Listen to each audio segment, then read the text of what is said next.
Entonces se trata de mantener la afición de la guerra, de evitar que Ucrania sea completamente derrotada, buscando una salida en un momento determinado del conflicto, con una negociación o como sea. Y para eso, bueno, pues, ¿qué está haciendo la OTAN? Utilizando primero la narrativa del miedo. ¿Mm?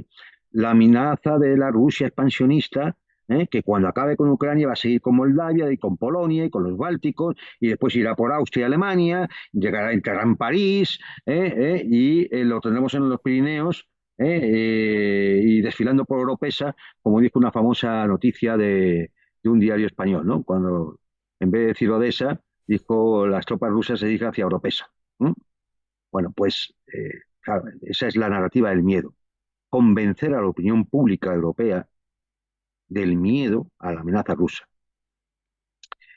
Eh, claro, a este miedo, claro, hay una consecuencia inmediata. Si esto es así, hay que prepararse para la guerra. Claro, si estamos todos amenazados y esto va a ser así, pues hay que prepararse para la guerra. ¿Esto qué significa? Activar es decir, vamos, construir una industria de guerra, pasar a una economía de guerra, aumentar los gastos de defensa y, por lo tanto, para pagar toda la fiesta, recortes. ¿Y dónde se va a recortar? Pues donde siempre se puede recortar, donde las partidas realmente son importantes y que además no le afecta a la élite, ¿no? La educación, la sanidad, la inversión, la industria, la agricultura, las infraestructuras. De ahí es donde se va a recortar. Y claro, ¿y esto cómo lo va a aceptar la población? Hombre, pues lo va a aceptar la población por dos razones. Una, porque se le está metiendo el miedo en el cuerpo. Y ya hemos comprobado con el tema de ese bichito que hubo hace 2 años, cómo es posible meterle el miedo del cuerpo a la población y meterla en casa. Ya lo hemos comprobado. Sí, existe el experimento sociológico empírico de que eso se puede hacer. Tú aumentas el nivel de miedo y consigues que la población se te vuelva sumisa. Y para aquellos que no sean sumisos, ¿qué existe? Hombre, la represión, la censura, la cárcel, las leyes, es decir, la supresión de valores democráticos fundamentales en base a un totalitarismo liberal impuesto, ¿eh? Como, vamos, impuesto como una losa encima de los ciudadanos para que el que no esté contento se tenga que aguantar y no pueda decir ni pío, o sea, porque quiera ser pasto de represión. Y el resto de la población, por supuesto, acojonada en casa, con el miedo y aceptando todo lo que sea, porque claro, las tropas rusas que se acercan ya a los Pirineos. Esto realmente es lo que se pretende. Eh, ¿Por qué ahora? ¿Por qué decir, la OTAN decide que hay que ir por ahí? Porque está en juego su supervivencia, como decimos.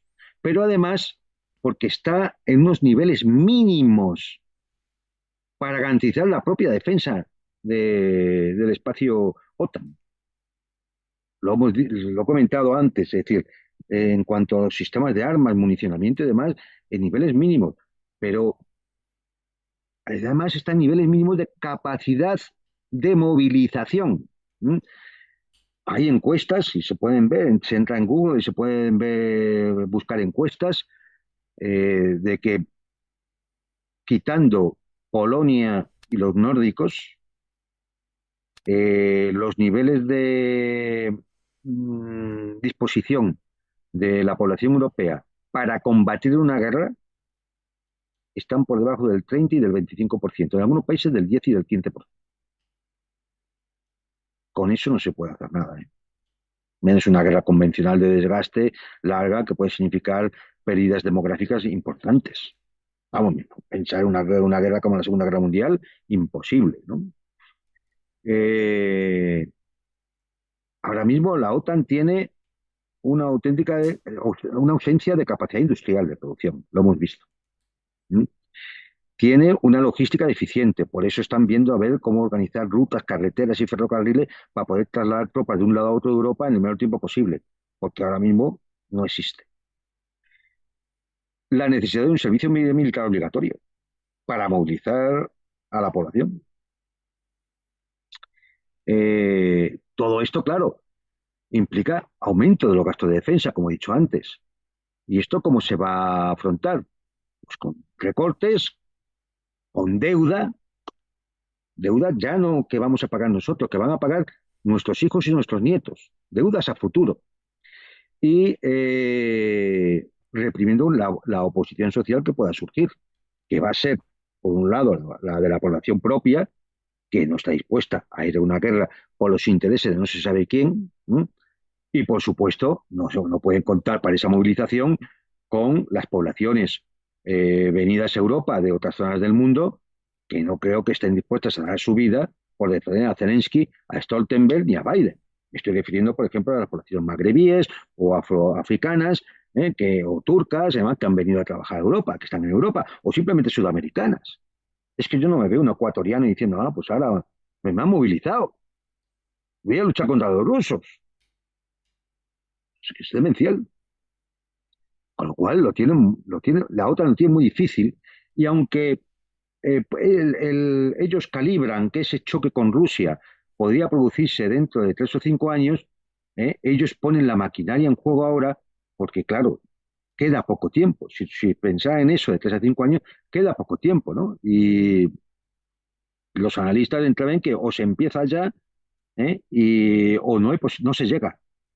Y entonces estaría en una situación de alta debilidad, posible derrota en Ucrania, eh, la supervivencia de la OTAN en peligro y con una capacidad defensiva muy disminuida, muy disminuida. Con lo cual tienen que empezar ya. Pero claro, para empezar, primero tienen que ir a la política del miedo, a la amenaza rusa, y un poco esto es lo que estamos viendo en estos momentos, ¿no? Repito, problemas del reclutamiento militar, una base industrial que necesita años para organizar la fabricación y luego la formación, la fabricación de armamento y luego la formación de ese personal militar. Eh, la OTAN quiere contar con 500.000 efectivos que pueden ser movilizados en 100 días. Eso ahora mismo es impensable.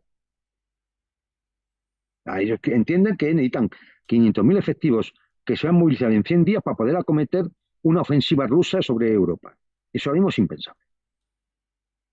Se podría pensar, decir, bueno, habrá que contar con tropas norteamericanas que pudieran venir una vez más a liberar, entre comillas, a Europa.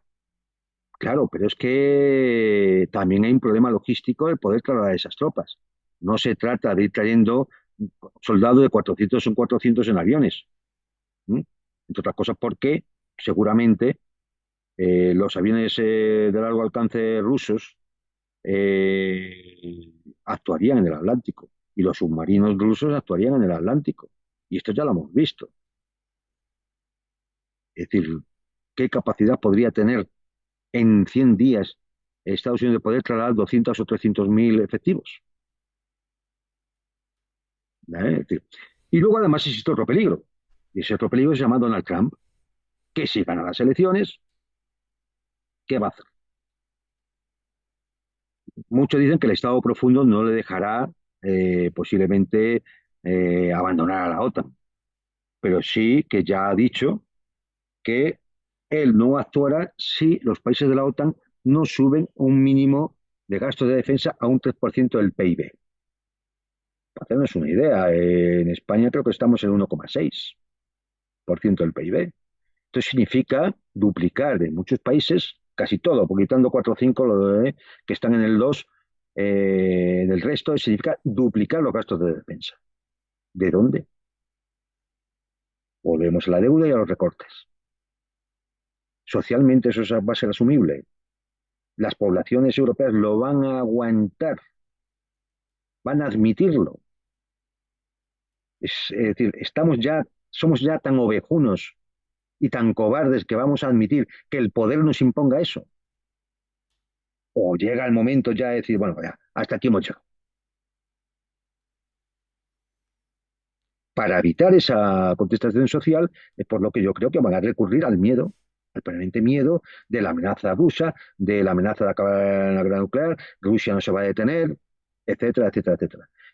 Para eso sería ideal una reacción rusa a un ataque, por ejemplo, con misiles en la profundidad del territorio ruso, que hiciera pupa por el número de víctimas o porque afectara a alguna instalación sensible.